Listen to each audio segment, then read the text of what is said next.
안녕하세요, 키마드입니다. 오늘 리뷰해드릴 책은 슬램덩크 리소스입니다.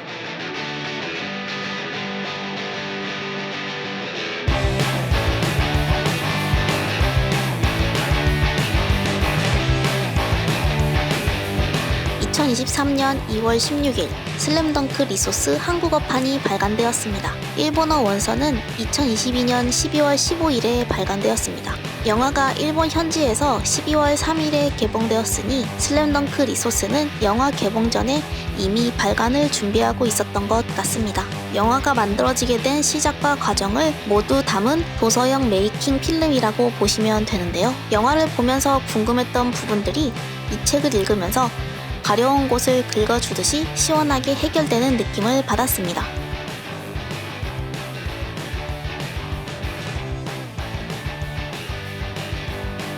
영화의 가장 충격적이자 감동적이었던 부분은 바로 원작 만화가 스크린에서 그대로 살아 움직이고 있다는 점이었습니다.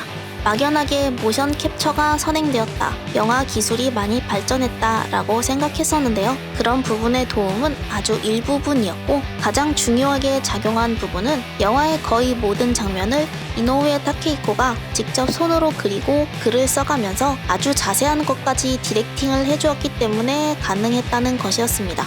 캡처 이미지를 그대로 쓴 장면은 하나도 없다고 해도 과언이 아닐 것 같은데요.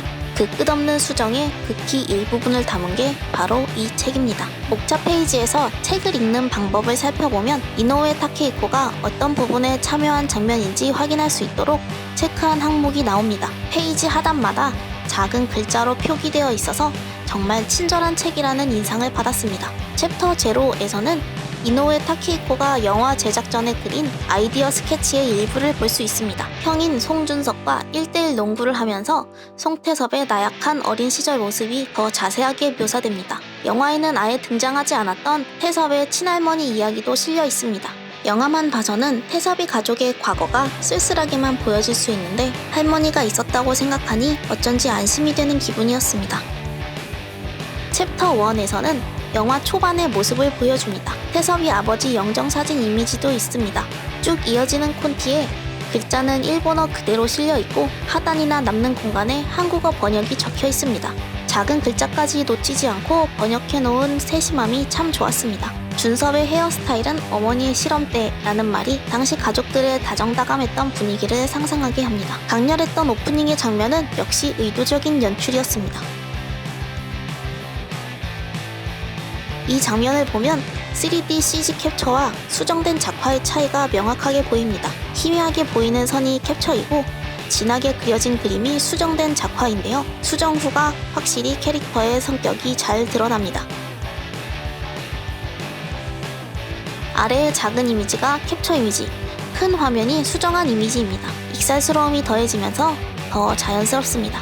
주변에 튀는 땀방울의 위치까지 마스터샷으로 잡은 디테일 하나하나가 영화 완성도에 큰 기여를 하는 듯합니다. 여기 서태웅 얼굴 장면을 보면 자세한 디렉팅의 정수를 볼 수 있습니다. 머리카락의 하이라이트, 앞머리의 작은 볼륨감, 턱선의 굵기, 귀의 드러남 정도 등 작게 보면 큰 차이가 없지만 큰 화면으로 보면 차이가 확 느껴집니다. 이런 미세한 수정은 원작자 이노우에 선생님이 아니라면 불가능한 부분이 아닐까 생각합니다. 챕터 2에서는 난관에 부딪힌 인물들이 보여집니다. 태섭 엄마가 농구 경기장에 들어서기 전에 망설이는 모습을 이렇게 화면 연출로 표현한 부분은 감탄이 절로 나옵니다. 패스가 나빴어 라고 말하는 강백호는 영화에서는 뒷모습으로만 나오지만 초반 콘티엔 이런 표정이 있었다고 하네요. 이런 러프한 페나와 컬러링이 정말 멋진 것 같습니다. 코의 라인을 어디로 인식해달라고 적어둔 메모에서 이노우에 선생님의 섬세함도 느껴지고 스태프들의 노고도 같이 느껴지는 것 같습니다.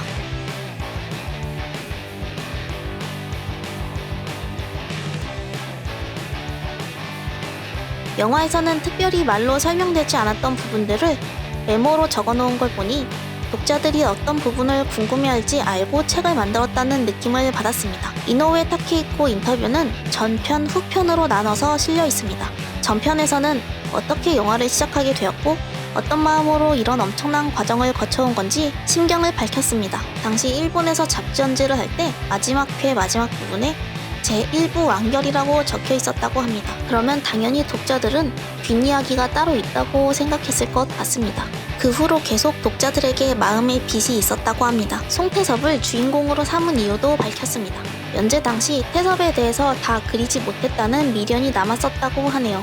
그 미련이 피어스 단편에도 나타나 있습니다. 피어스는 이 책의 말미에 수록되어 있어서 책의 구성이 정말 좋다고 느꼈습니다. 저는 피어스는 이번에 처음 봤는데 1998년에 이미 송태섭의 과거사가 어느 정도 정립되어 있었다는 사실이 놀라웠습니다.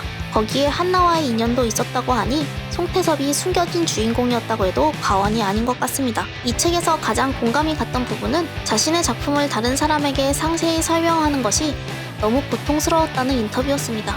만화도 어느 정도는 협업이지만 영화는 철저하게 협업일 수밖에 없기 때문에 스태프들에게 디렉팅을 위해선 일일이 설명할 수밖에 없습니다. 그건 정말 어색하고도 어려운 일입니다. 하지만 그걸 해내면서 스스로 성장하고 오히려 스트레스가 줄은 부분도 있다고 하니 그 위치에서도 계속 나아가고 발전하려고 하는 자세가 정말 존경스러웠습니다. 챕터 3와 4에서는 영화의 중후반부를 다룹니다.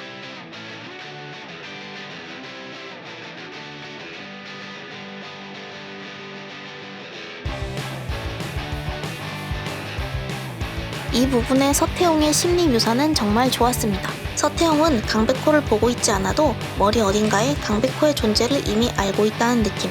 그걸 눈빛으로 표현했고 관객들에게도 그 마음이 닿았습니다. 그래서 나온 결정골과 그 전설의 장면. 이 장면을 움직이는 화면으로 보고 있다는 자체가 팬들에게는 너무나 감격스러운 일입니다. 태섭 엄마가 마지막에 태섭이에게 어색하게 위로를 건네는 장면의 연출 메모도 참 좋았습니다.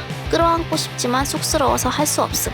캐릭터의 성격을 아주 잘 드러낸 것 같습니다. 인터뷰 후편에서는 제작하면서 스스로 어려웠던 문제들과 스태프들을 고생시켰던 내용들이 나옵니다. 슬램덩크 제작팀도 코로나 때문에 더 힘들었던 것 같습니다. 제목을 더 퍼스트라고 쓴 의미도 밝혀주었는데요. 독자들을 기쁘게 하고 싶다는 바람 하나로 달려온 이노우에 선생님답게 그 의미도 관객으로서 감동적이었습니다. 슬램덩크 리소스를 다 보고 나니 이 영화의 성공 뒤에는 감히 짐작할 수도 없을 만큼 많은 노력과 열정이 있었고 영화가 잘 돼서 정말 다행이라는 생각이 들었습니다. 제작을 결심하고 8년 동안 하나의 장면, 하나의 요소도 그냥 넘어가지 않고 스스로 납득할 때까지 완성도를 높인 이노우에 다케이코. 결국에는 정말 자신이 그린 만화가 살아 움직이는 것 같은 작품을 만들어냈습니다. 작품과 독자를 한결같이 존중하고 아끼는 작가의 태도에서 감동과 깨달음을 얻을 수 있는 슬램덩크 리소스. 영화를 보신 분들이라면 꼭 한번 읽어보셨으면 좋겠습니다. 영상을 시청해주셔서 감사합니다. 그럼 다음 리뷰에서 또 뵙겠습니다. 히마드였습니다.